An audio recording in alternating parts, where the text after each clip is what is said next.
And welcome to another episode of the Turn Up For What podcast, talking your Houston Texans straight from the Great British Isles.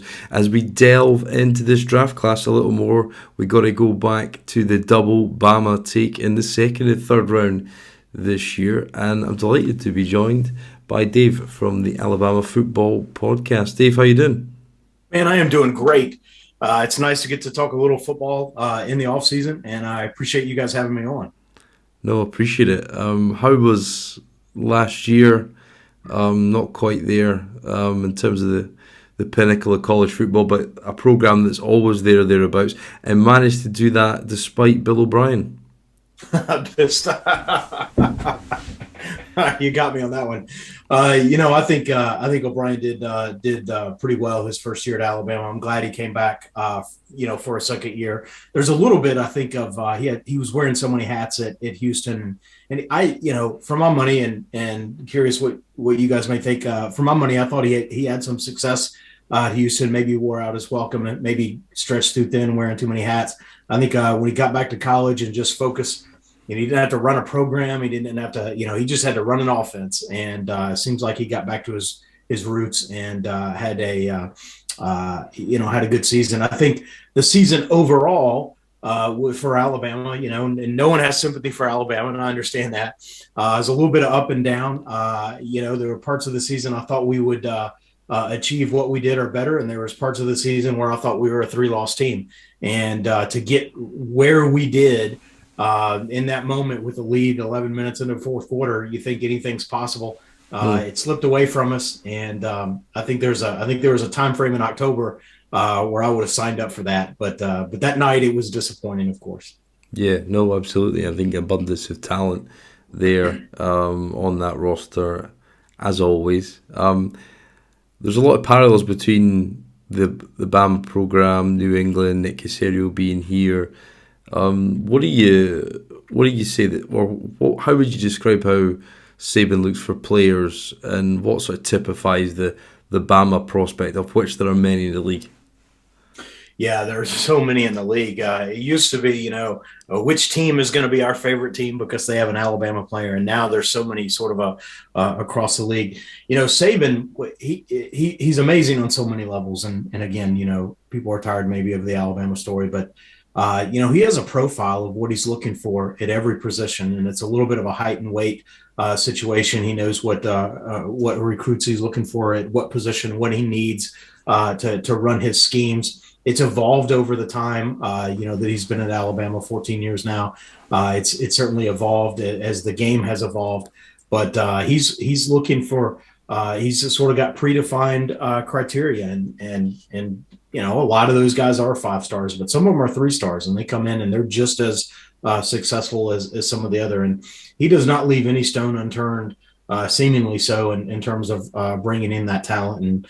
And a couple of guys we're going to talk about tonight, I think fit that profile. But he's looking for not just talent, but guys that are willing to come in and do the work and set their ego aside and commit to something that's larger to themselves. And again, I think the Texans got a pair of sweethearts in that regard. Yeah, so let's start off with John Metchie III. Interesting background from what I've watched so far.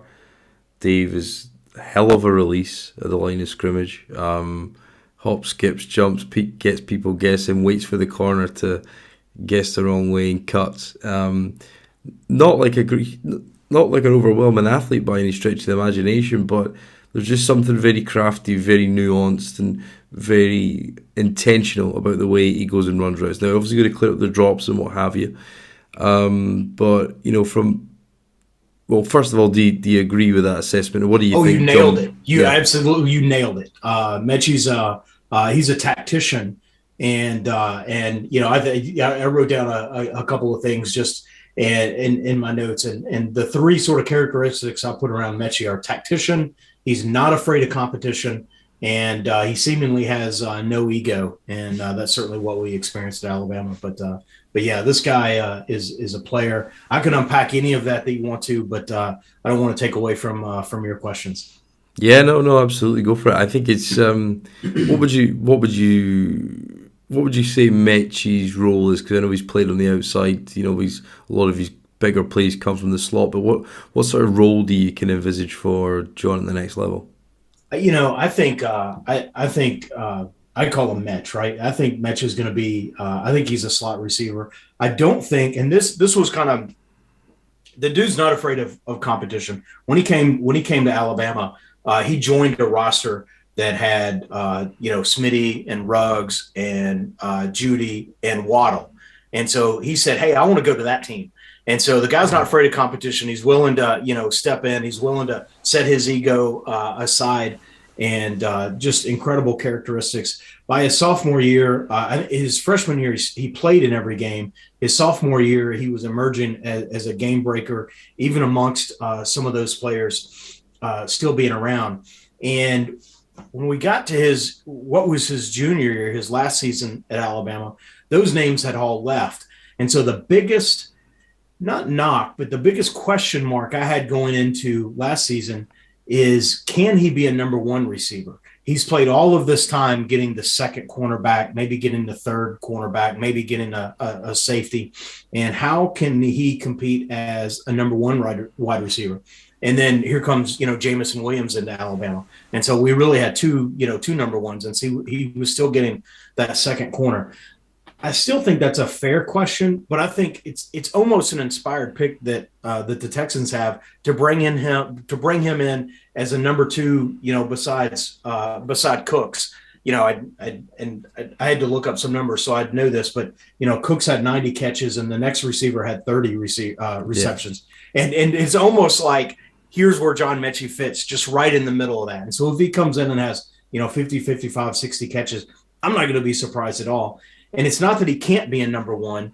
The Auburn game last season when J-Mo went out with penalty and was out the whole second half, he just absolutely took over that game. Metchie did. He had 13 catches, 150 yards. And on the drive that, Alabama sort of came back to score the touchdown to tie it, critical third down after critical third down, he was catching the ball. And it was just apropos that he had the touchdown or X 2-point conversion, whatever it was now, to win that game. His ability, you talked about some, coming off the line of scrimmage, the way he sets up receivers. I think he is an uber talented second receiver, and coming out of the slot, I think he has the potential.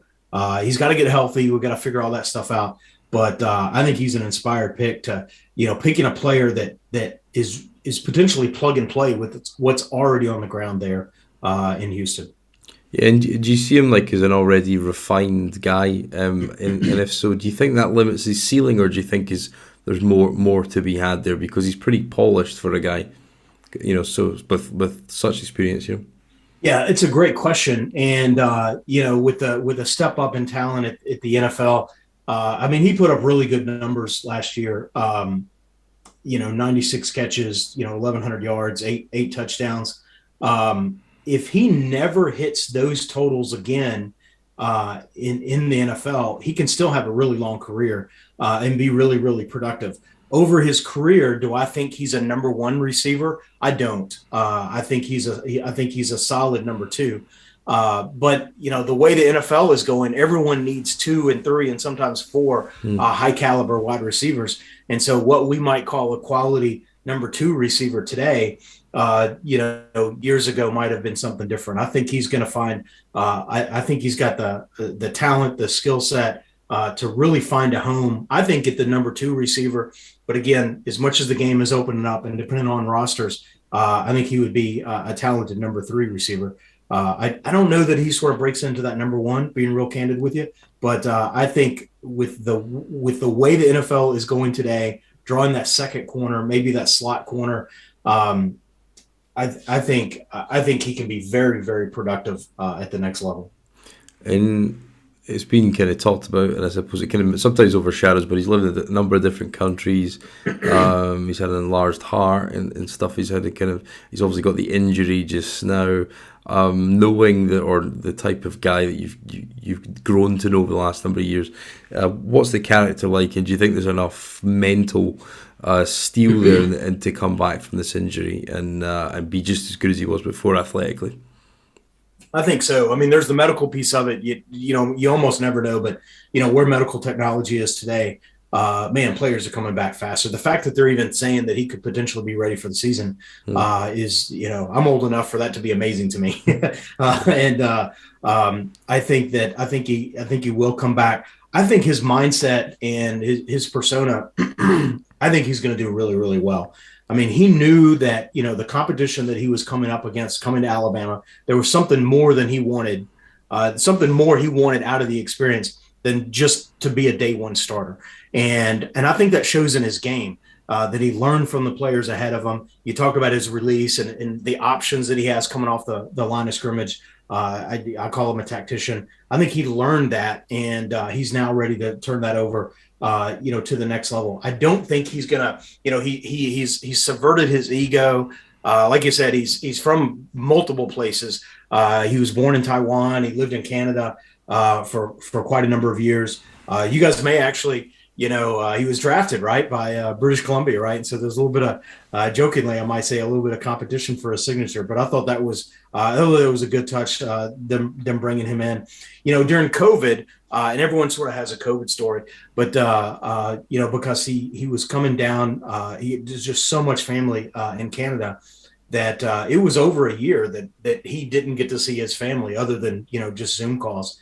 And you think of young men in college, that can be tough, that can be hard, and he just grinded it out and played his best football, through some of that. I think the guy's got no pun on some of his medical conditions, but the dude has a huge heart and can play.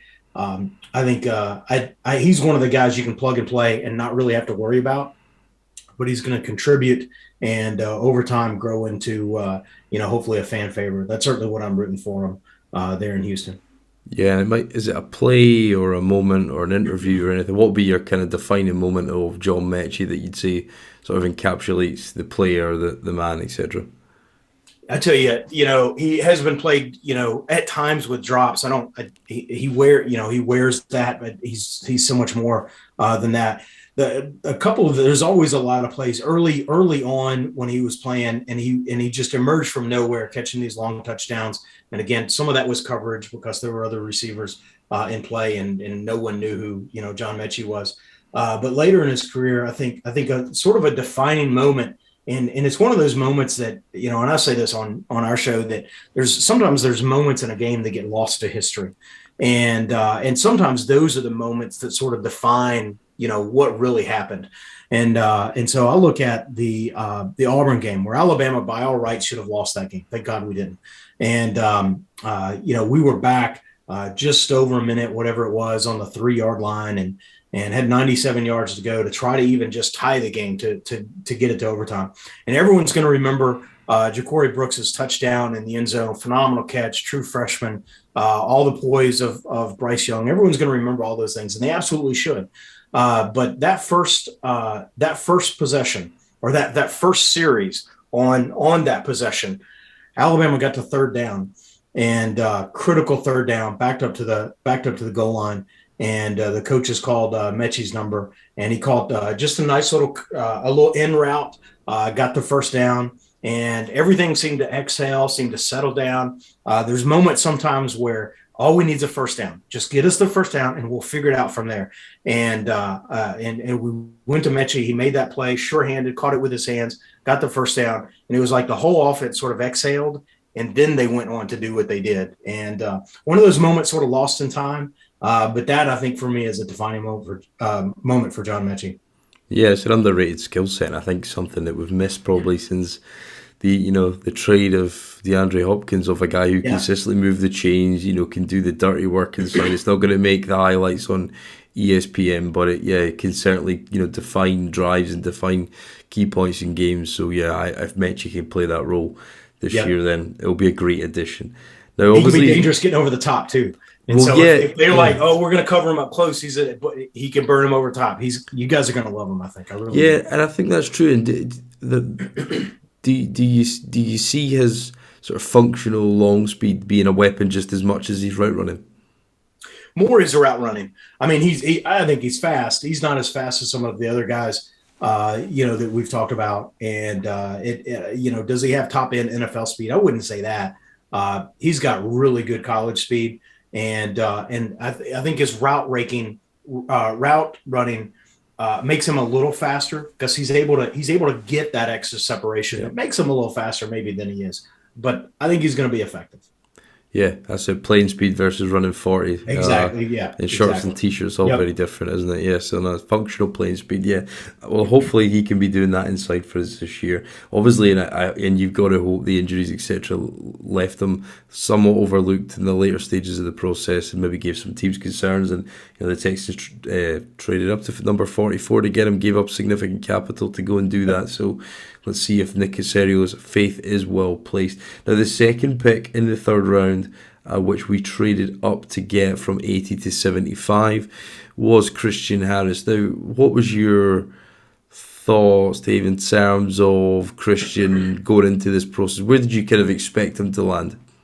I thought he might go late first. I think he is that. I think he has that kind of talent. I don't specifically know why he didn't go that early, but to get him in the third round, that's a flat bargain. And I'm biased to the Alabama guys, but I would tell you if I didn't like a guy, I would tell you that. And we do that on our show. I think he was a bargain. I think he is a bargain at the third round. I thought 100%. Like I would have bet money that he's going to go in the second round, but I thought there was a chance he might leak into that late first round. What do they say? There's GM say there's like 15 legit first round dudes, and then everyone else like is a second round grade, and then it's just you're just picking what your need is and sort of what your flavor of player is. And I thought there was an absolute opportunity sort of in that context that Christian Harris might be picked up late first, and he fell to third, and I think you guys are going to love him. I think he's another bargain player at the pick that he was chosen. And linebackers, I suppose, aren't always necessarily seen. They're not going to make a lot of the highlights. You're going to have to go and dig deep into the tape or the extended game broadcast to see a lot of the work they do. Could you just talk a little bit about Christian's role within that Bama defense? Yeah, Christian is is just a hyper talented, hyper athletic middle linebacker. Everyone does different stuff in high school, and sort of as they progress, their game sort of defined itself better. But he played some defensive back, primarily safety, but he played some defensive back at a high school. And coming into Alabama, his freshman season, we had two linebackers go down with injury, so he and another freshman were forced into starting roles, and they both look lost at times during that was the 2019 season. There are times they both look lost, but they both progressed over the season. But Christian Harris, of the two, you could tell this guy is going to be a star. And the other linebacker, Shane Lee, never really found his footing after sort of being forced into that action. He is subsequently transferred to USC. But Christian Harris, 3-year starter, which doesn't happen a whole lot, anywhere, but under Saban to Alabama, it doesn't happen very often at all. 3-year starter at that middle linebacker spot, put up consistently good numbers, incredible speed for the middle linebacker spot, and I think he could play some on the outside. A couple times in coverage, he kind of got out of sorts, but he played coverage pretty well. Also, I view him more as sort of in the box forward linebacker, really good on blitzes, delayed blitzes, can really get after the quarterback, is physical in that regard. And he fills up the stat sheet.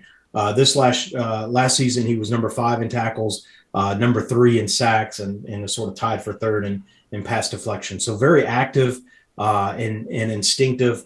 Again, I think another really good player. Sort of with the evolving NFL, you want a lot of speed at your linebacker position. I think he could play inside, outside, and he has sideline speed from that middle linebacker spot for sure. Yeah, and it's interesting because when you saw the Lovie Smith reaction when he was drafted, I said straight away, I think Lovie sees him as a Mike in a 43 defense. A lot of people have kind of said, well, I'll probably see him as a will. He's a converted safety, kind of pigeonholed him in that. As the game is progressing at the pros, similar to the college defense, you're going to be nickel 70% of the time. Can you see Christian carving a role out at the Mike spot like he did, for predominantly a lot of the stuff he did at Bama? Yeah, I think he can. He was a 3-year starter at an inside linebacker position at Alabama, and you know, SEC caliber play. If you can do that year over year over year and get better and progress as you go, that's about as good of a resume as you can get. Can he do it at the NFL? He'll have to prove it, but he's gotten as close to proving it not in the NFL as I think it's conceivable that you could do. Every year he's got competition for his job, and certainly I think the SEC is a tough conference to play in. So I think that I think he could play probably any of the linebacker positions. Probably going to be most at home in the middle, and I think his athleticism. You think of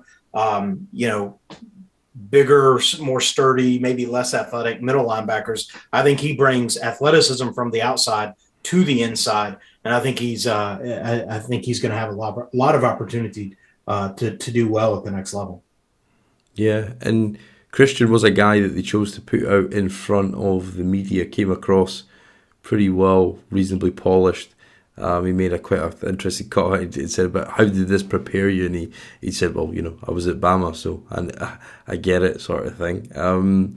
What's Christian like as a guy, and what can Texans fans kind of expect from him as a guy, but also kind of very much he came across as a leader? Yeah, definitely. I think one of the things, and it'll be interesting to see. People get in the NFL.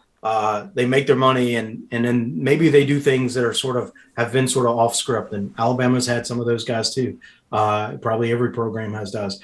But if you look at what they have been, and you project that to what they are, they're not sort of boom boom rah rah guys. They're not ego guys that have to be front and center. But they're both capable of it. They both, to come in and sort of make a comment that, hey, I'm kind of prepared for this based on where I'm from. And there's a little bit of that sounds egotistical, but he also knows how much work he's put in. And, Saban doesn't just roll out the ball with guys that can play. He whips them into shape, and to maintain that starting role, through the years, and to have the success that he's done. To stay out of trouble. He hasn't really, both of the guys have never really gotten into trouble at Alabama. Sometimes that's an indicator. They have just put their heads down and gone to work. And whoever else is around them, neither of them have been, the star at their position or the star on their side of the ball. But they have both emerged as stars on their side of the ball. And I think, the Texans, or had they gone anywhere else, I would say these guys are equipped to perform well at the NFL from the headspace standpoint, their football preparation, their physical preparations, and just the mentality and attitude that they carry into it. I think both of them are going to do well. Yeah, and there is some flashy plays from Christian. But is there a game or a series of games or any kind of standout moment that you think typifies Christian's game? Yeah, I think I think of maybe a couple of different plays. There was a play against, I want to say it was A&M, and it wasn't 2021, it was 20. He was out in coverage and he got beat, and he sort of a last desperate ball, to try to jump up and bat the ball. And he was completely out of sorts, completely out of shape, looked terrible. I sort of gave him down the road on our podcast.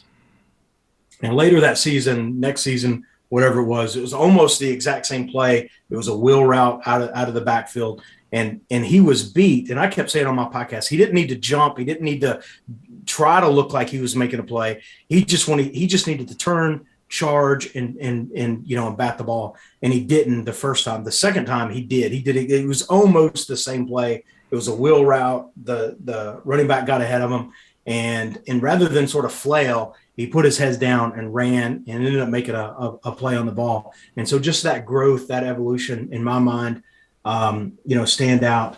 And then another play, and I know you asked for one, but I've got all these plays for these guys. Another one that just really stands out, and it's probably another play that sort of gets lost to history.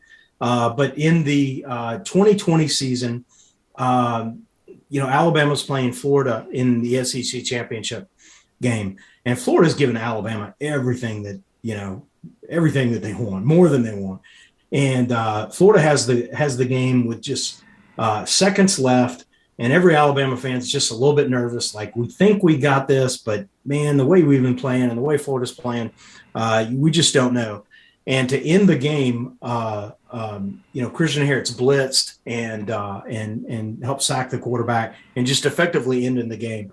And so just a big play in a critical moment that gets lost to time because, Alabama went on to win the title, and people remember it as sort of, they steamrolled the full season, but gosh, we almost lost to Florida. And, a play like that, I'm not going to say it won the game for us, it saved the season for us, but boy, that was a critical play that he made right there under pressure right at the end of the game. And he rose to the occasion. So he's a player that doesn't seek out the limelight necessarily, but he's not afraid to step into it in a moment of need. Yeah, and I think, we've got these young guys coming in, but there's a likelihood that the Texans, with 2 first-round picks coming up this year, will be picking near enough the top of the order, or certainly have a chance to find more quality players. There's obviously a clear lineage there with the Bama program. You got 2 potential first overall or top 5 guys at a minimum anyway. So I'll ask you firstly about the quarterback. Bryce Young, not the prototypical size, but do you think he's got everything in his locker to be an NFL caliber quarterback? And obviously, when coming off the Heisman, is he there? Is he got a quarterback of the future? Not necessarily measurables, but is the pedigree and the talent all there?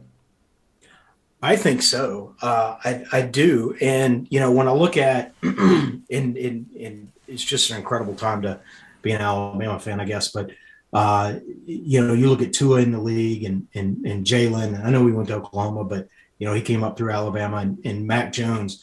And there were times I didn't think either of any of them really had a chance. And Jalen, I'm sometimes really just surprised.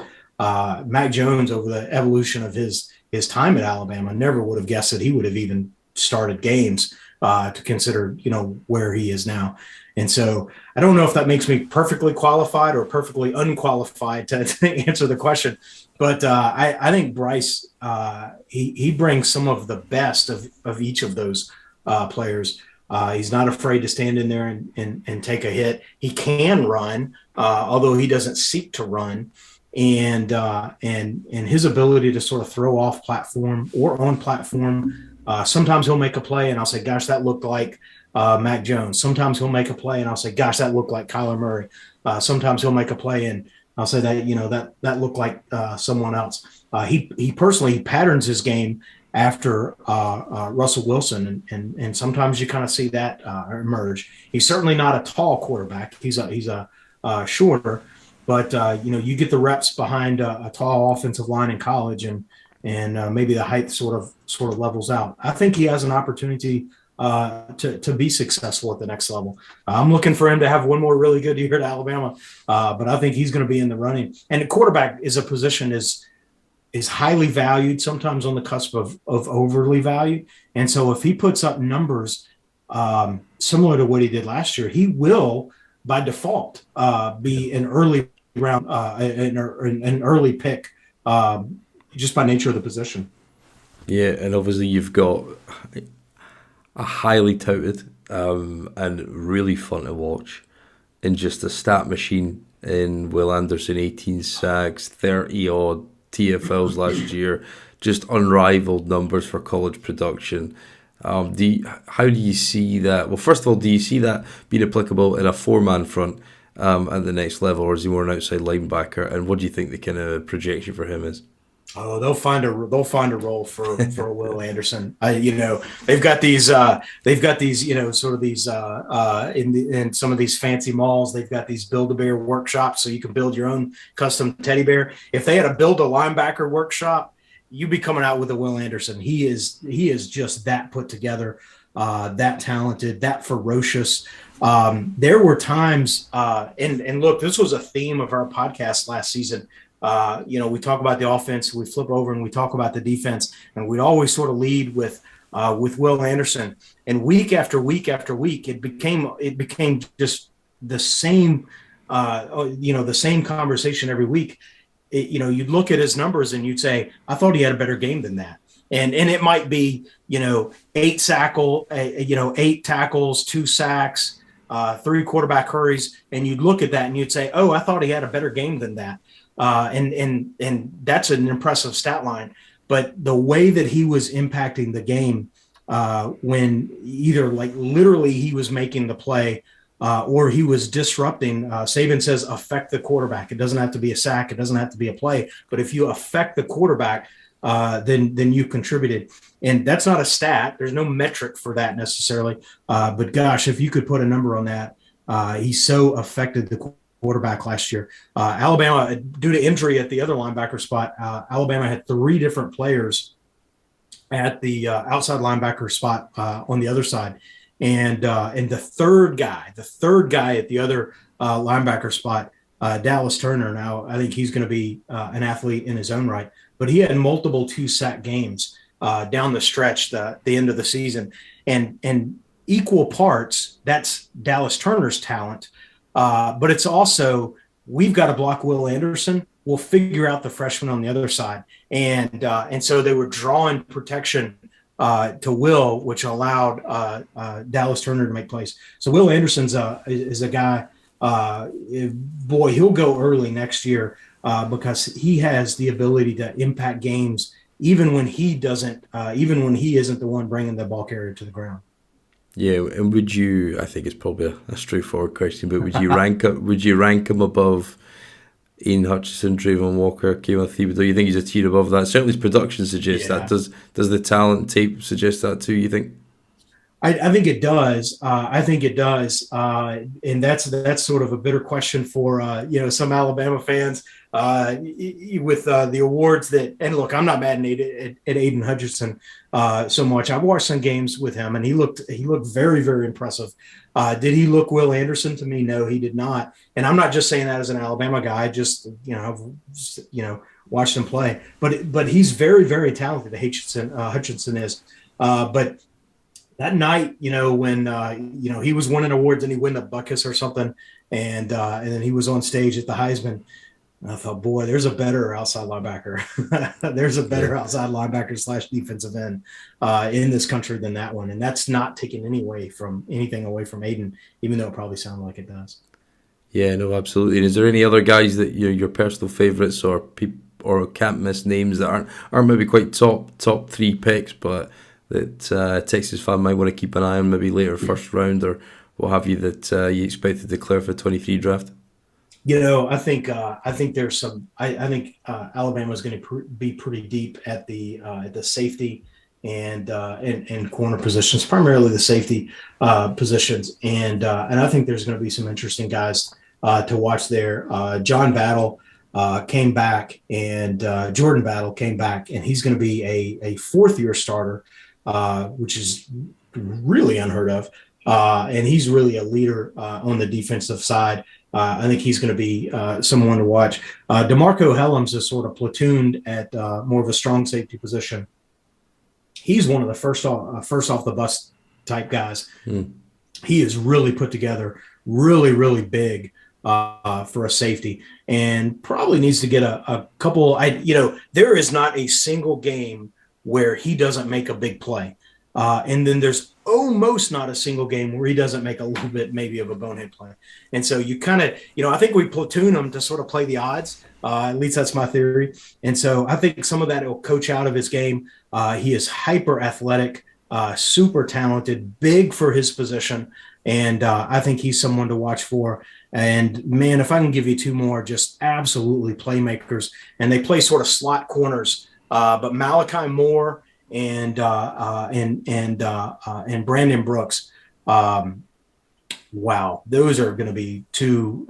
They're already emerging as super talented guys, and it's Brandon Branch.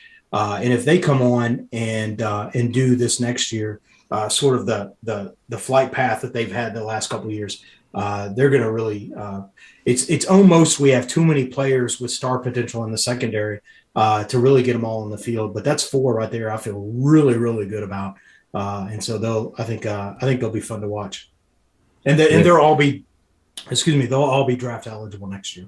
Yeah, no, great. Well, I think, yeah, there's definitely a lineage to continue there, and it won't be Casario's last pick. I think everybody kind of felt Evan Neal might be it.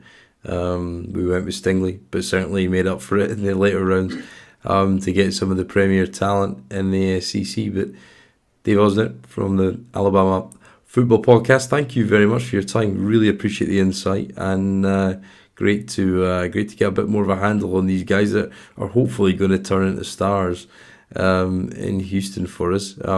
We certainly need some. They're not going to have much help, but they've had. You probably can't get a better grounding for these guys to come in and have a footing to work out how it's going to be pros, because they'll have some help, but it's going to be a lot on them, those guys. But it sounds like the description, the talent, and the individuals themselves are halfway there already. So, Dave, thanks very much for your time, and thanks very much for joining us. Oh, it's been an honor. Thank you so much for having me. It's always fun talking ball, and I appreciate you having me on. No, excellent. Thanks, Dave, and keep an eye out for the Texans this year, and hopefully they'll make you guys proud as for their alma mater. But thanks again for Dave for his time. Thanks again for everybody who joined us this week. Still diving into these college prospects. We'll continue to do that the next couple of weeks until we get that bit closer to training camp. So thanks again. We'll speak to you again next week.